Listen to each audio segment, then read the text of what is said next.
Mahabubabad parliament అభ్యర్థి పోరిక బలరాం నాయక్ గెలిపే లక్ష్యంగా భద్రాచలంలో జోరుగా ఎన్నికల ప్రచారం నిర్వహిస్తున్న మాజీ గ్రంథాలయ చైర్మన్ బోగాల శ్రీనివాసరెడ్డి పార్లమెంట్ ఎన్నికలు దగ్గర పడుతున్న తరుణంలో భద్రాచలం నియోజకవర్గంలో మహబూబాబాద్ పార్లమెంట్ అభ్యర్థి పోరిక బలరాం నాయక్ విజయాన్ని కోరుతూ మాజీ గ్రంథాలయ చైర్మన్ బోగాల శ్రీనివాసరెడ్డి నేతృత్వంలో ఎన్నికల ప్రచారం జోరుగా కొనసాగుతుంది.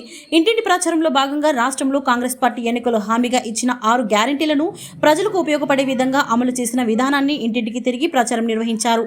పార్లమెంట్ ఎన్నికల్లో భాగంగా కాంగ్రెస్ పార్టీ మేనిఫెస్టోలో భద్రాచలం నియోజకవర్గ అభివృద్ధి కోరుతూ ఇచ్చిన హామీలను కాంగ్రెస్ పార్టీ అభ్యర్థి బలరాం నాయక్ గెలిపించుకోవడం ద్వారా అభివృద్ధి చేసుకోగలుగుతామని ఆయన ప్రజలకు వివరిస్తూ ప్రచారం నిర్వహించారు.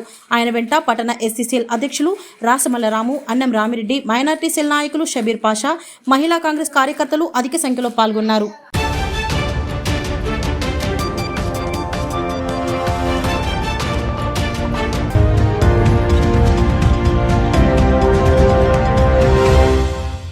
ప్రియమైన 8TV ప్రేక్షకులారా, 8TV తాజా వార్తల నోటిఫికేషన్ మీ దరికి ఎప్పటికప్పుడు చేరాలంటే ఇప్పుడే 8TVని సబ్స్క్రైబ్ చేయండి.